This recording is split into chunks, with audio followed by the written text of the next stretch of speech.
Well, hey everybody, welcome back to Hanging Out with Successful Bar Exam Takers, and I have one of my very favorite students from the July 2017 exam with me. This is Ned Milenkovich, who passed the Florida bar exam. Hi Ned, how are you? Hello, Jackson. Good to see you. It's great to see you. I see we've got American Pharaoh in the background there, Triple Crown winner. Triple Crown winner or Kentucky Derby winner? Triple Crown. Triple Triple Crown. Crown. Okay, there we go. So Ned and I have had a pretty great experience of trading sports stories. Ned being a Chicago, Cleveland kind of guy, and I'm a not Chicago, Cleveland guy, and so it's been a lot of fun. But we actually had the chance to work together on Ned's taking the Florida bar in July 2017, and you passed it on your first try, correct? I did, thanks to you. Yeah, congratulations. This is really exciting. And we wanted to have you on the interview today because I think your story is a really great one. You're a busy guy, very successful attorney, and you came to me and said, look, I just got to pass this thing.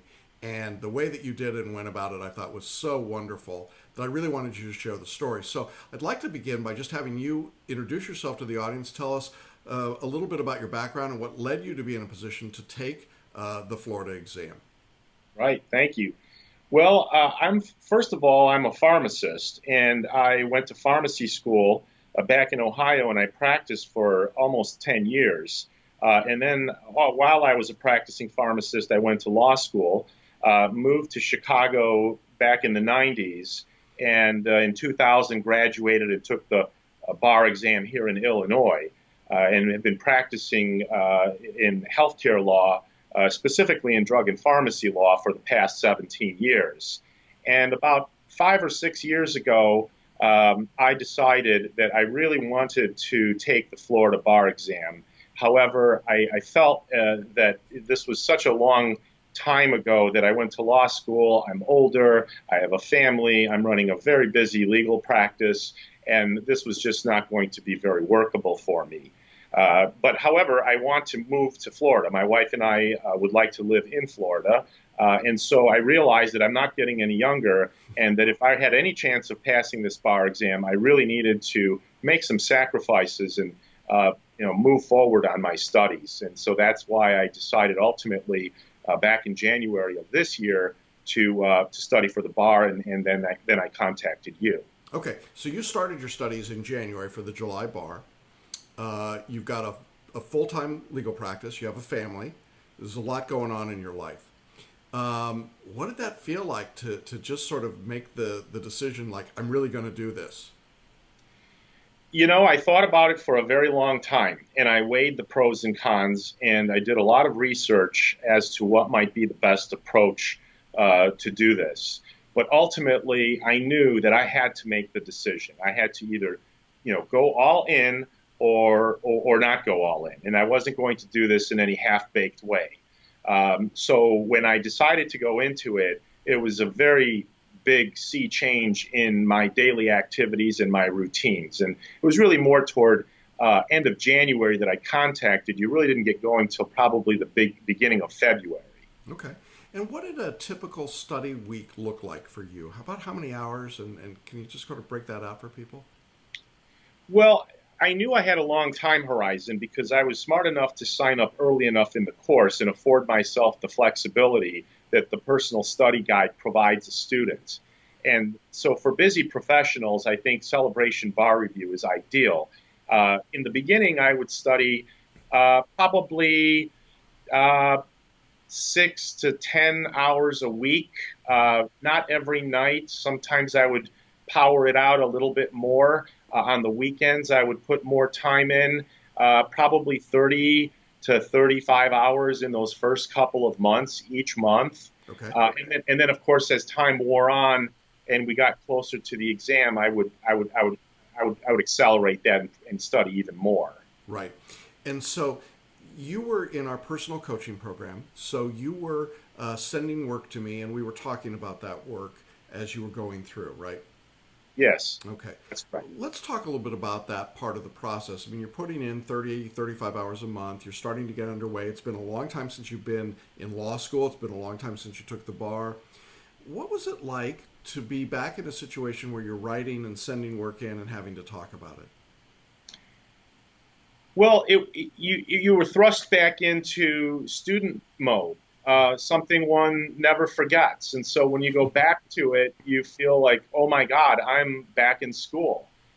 So you hunker down, you do what you're told, you listen to the professor, the coach, the instructor, i.e., Jackson, you, and you get it done, and you engage in the process and the methodology and the writing methodology that you teach is one that if you have good, solid core writing skills, it's a very easy transition, and it makes so much more sense than the IRAC method that we all learned in law school. Yeah, and so it was a big change for that from that point. You don't use IRAC in your legal practice on a regular basis, though, do you? Not usually, no. Right. Okay. All right. So this was maybe a little more of what traditional practice might look like in terms of the writing style, but still, the whole idea of having to write in these subjects that you weren't necessarily versed in had to be a very different kind of experience for you, right? Well, I have a very specialized practice, Right. and I think most law students who end up becoming practicing attorneys gravitate to a particular area of the law, and they're not, using torts and property and contracts and crim law and crim procedure. So, effectively, I was going back 17 years and over 5 months, kicking the rust off of all of that legal knowledge that I accumulated while I was in law school. Right. So it was pretty daunting, but very manageable.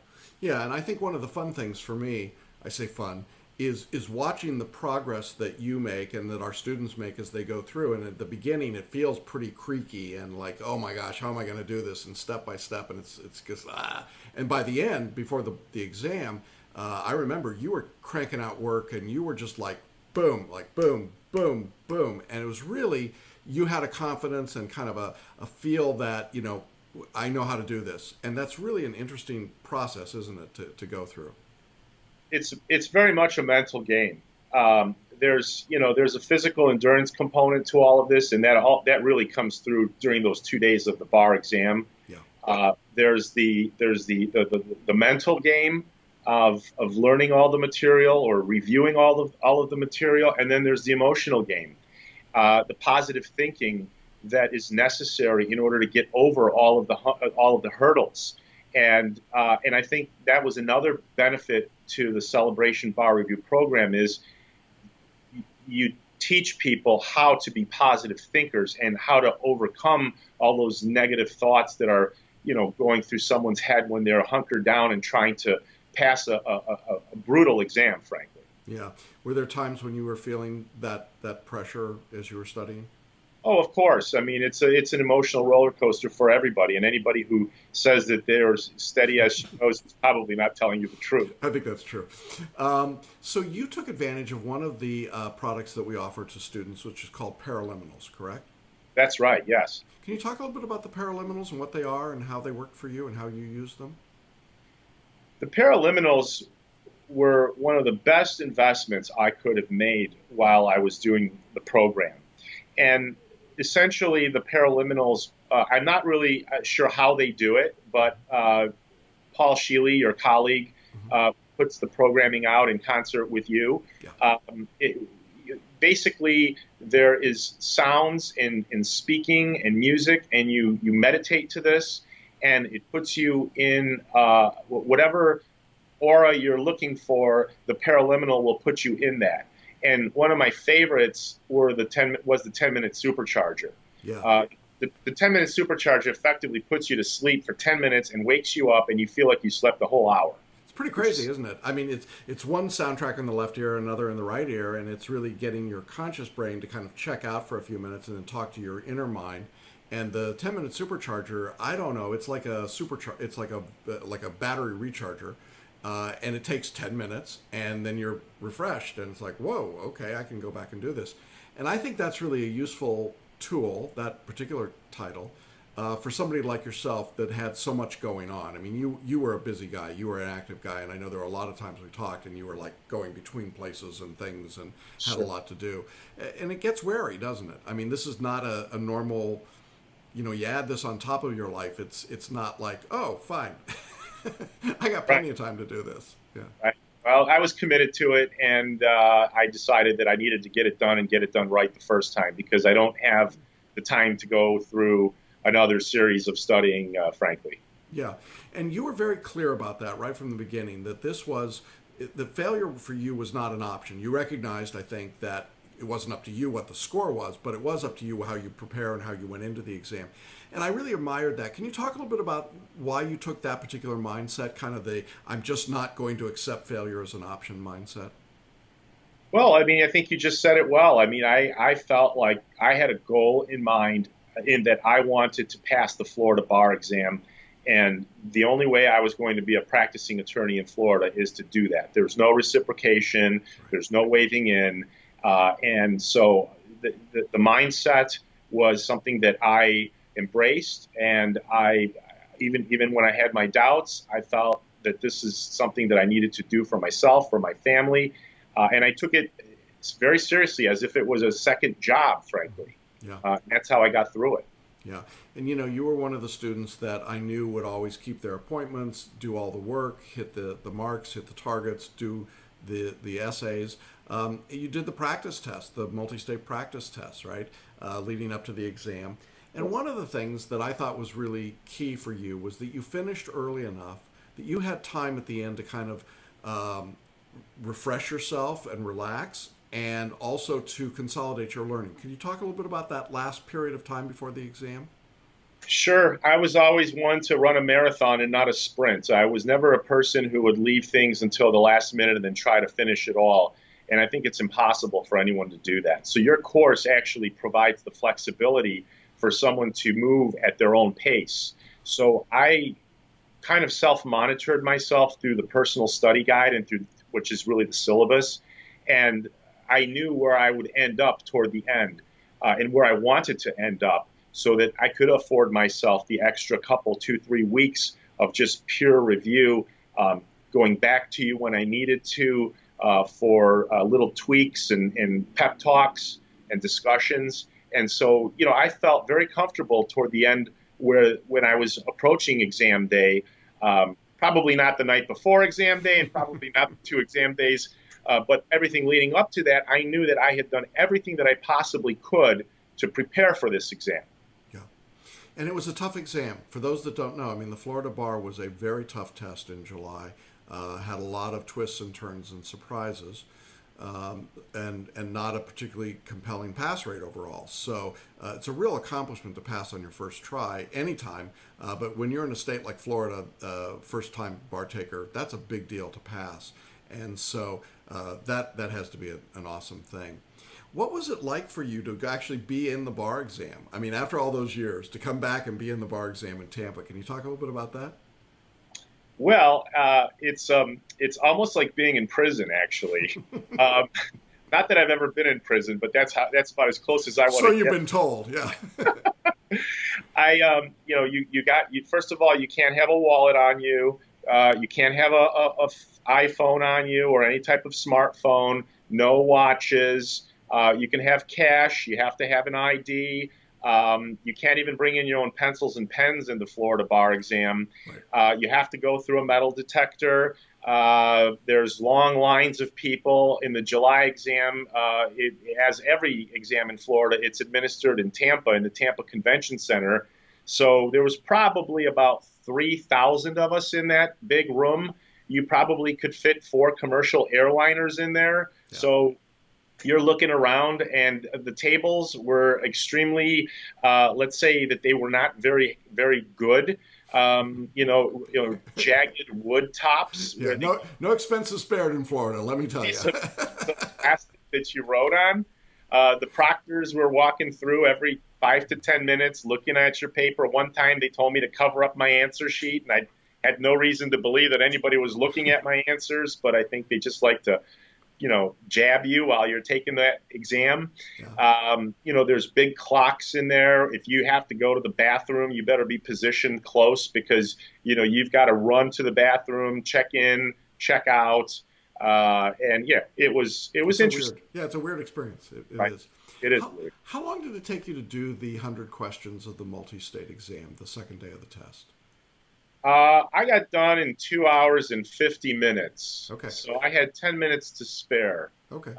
Just in under, and both, actually, every one of the uh, sessions, I was 2 hours and 50 minutes. Okay. That's both for the AM and then the Right. PM. Right. So your preparation had really gotten you in a position where you just knew the time and you knew what you had to do and go in and you do it. There's a lot of drama at the bar exam, always, right? Uh, as an adult, as a lawyer, I think you're a little more immune to that than maybe somebody just coming out of law school and all their friends are there and everything. But it is interesting to watch, isn't it? It's just Well, the most interesting thing to me was at the very end of the exam on day two, as we were all walking out, all 3,000 of us, all you could hear was cheering and people congratulating each other. And I thought to myself, why are we cheering and congratulating each other? And then I said, oh, well, we just took a brutal 2-day exam. I mean, just to finish the thing was a feat. yeah, So yeah, absolutely. And then you finish up, you come home, you get back into the flow of work without the bar. A little bit of a transition, huh, to get back to that? it takes a long time. It took me about 2 to 3 weeks to remember that I didn't have to go to the library in the evening and study. I could go home to my wife and to my family. I could do things, see my friends, do the things that I missed the last 5 months. Yeah. Yeah, that is true. There's a bit of a transition back to normal life. So tell me about results day. Results come out on the internet. They just sort of pop up in the morning uh, after people have been frantically trying to get on for hours to see. What was that like? What was the experience for you? I had a business trip in Washington, D.C. on that Monday. I believe it was September the 18th. Yeah. And I left Sunday evening to go to D.C. And before I left, I told my wife, here is my passcode number.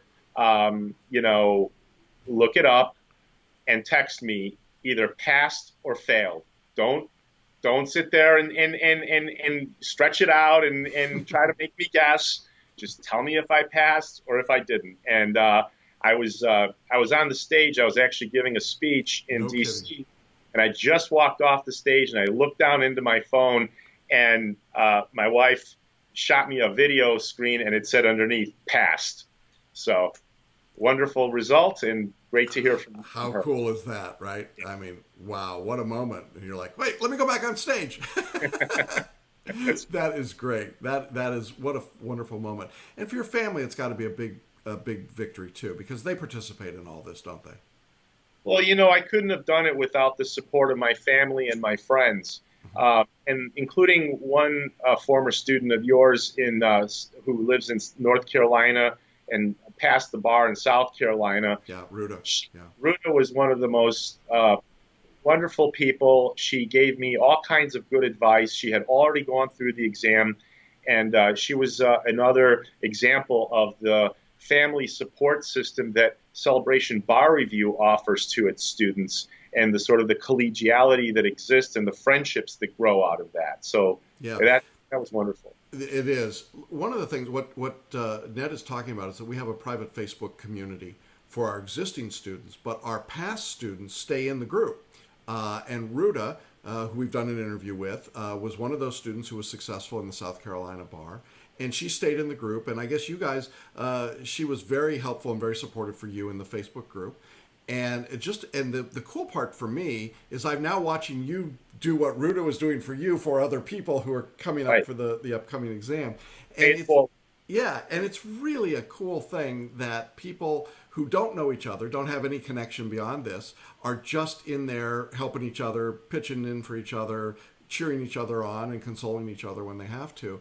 And so I got a message from Ruta after results came out, and she said, "Did Ned pass?" And I was like, "Yeah." Yeah, absolutely. And she was as thrilled, I think, as you were. And that's one of the really wonderful things I think that can happen that people sometimes think is not out there. Everybody's out for themselves on the bar, but we're also a community. And so this Facebook group, I think, has been a wonderful place for that to be nurtured. And Kelly, who's on our staff, runs our group coaching calls, and she's great at fostering those relationships as well. So I'm really glad that that was a positive for you. And I know I've seen you already on our group helping out the current crop of students. And so I'm very, very appreciative of that. Well, if you were talking to somebody who is now considering sitting for the Florida bar exam, based on your recent experience, what advice would you want to offer them? Well, if they're a busy professional or if they're out of school, I would absolutely recommend to them to learn more about Celebration Bar Review, because this is a course, I think, that's tailor-made for busy professionals.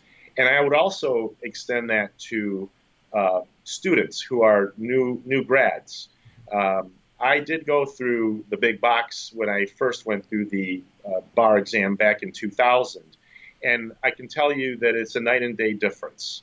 I can also tell you that if people are looking to sign up for this course and to magically, pass the exam just by virtue of being enrolled, that's not going to work. They have to really apply themselves. And you're a strict guy. You're a disciplinarian, and you keep your students focused. And anyone who thinks otherwise is fooling themselves. But that is exactly why I appreciated you, because you kept me focused on the goal, and that is to pass the exam. Yeah, we had a couple of conversations, I recall, that were challenging. Where it was sort of a come to Jackson call. Just because you were so intense and you wanted it so much and you were working so hard. I don't honestly know that I had anyone working harder to study for the bar than you did. I had people that should have worked harder, perhaps, but I didn't have anybody that really did work harder than you. And the truth is, you might not have needed to work as hard as you did, but that was who you are, and it was what was working for you. And so sometimes our conversations were ones where I was trying to kind of unwind you a little bit and get you to relax and back up a little bit. And that was hard for you, and yet you listened. You were a very good student in terms of saying, okay, if that's what you're telling me, that's really what I'll do. And I really appreciated that you were open to being teachable, even though you were, very intently prepared to do what it took to be successful. That's an interesting combination, and I thought it was really a great one in this circumstance. So I think that's great advice to people to be in that circumstance. Yeah, I think you provide a lot of balance there for me. It's easy to get wound up over something that you really want, and it's very challenging. Any bar exam would be challenging, let alone the Florida bar. Right. So it was helpful to have that perspective from you. That's great. Well, I'm really pleased for you, Ned. I think this is just a wonderful outcome.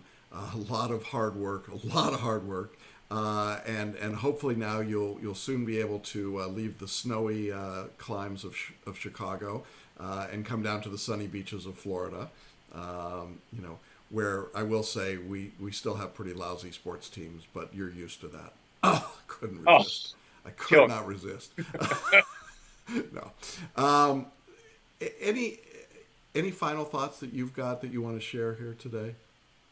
Well, I just want to thank you. I just want to thank Celebration Bar Review. Thank you. Thank June, Kelly, the rest of the team. It really is a system that works. And I'm very grateful to all of you. And I really feel like we were partners in all of this. Yeah. And just anybody who would be interested in joining the Celebration Bar Review, I would encourage them to do their research. There's plenty of materials available on your website and through YouTube to get their feet wet and understand what the program is about. So that would be my last thing. Well, thank you. That's very kind of you, and we appreciate so much those words and really the dedication that you put in and the way you represent our course on the exam and in the results. I just really look forward to great things happening for you, continuing to happen, and I know that this is going to be a great life change for you and for your family, and we love being part of that when it happens for folks. And we're just so pleased, all of us, for your success. It was not a small thing to pass this exam this year on the first try, and so I think that should be celebrated by everyone who did that. And so we want to be publicly acknowledging that to you. And to our audience today, I want to thank you for joining us, for finding out a little bit more about Ned's story. I think you can join me in wishing him congratulations, but also saying, wow, this is really cool, because it is. And when you pass the bar, it's the best feeling, isn't it? It's just sort of like, Sure is. yeah, It's yeah. perfect. I don't have to take it again. There you go. There you go. No more of me. So there you go. Well, listen, thank to you, Ned, and congratulations. Thanks to all of you in our audience for being with us. We'll be back again soon with another interview with another successful student. And for now, we're going to say goodbye.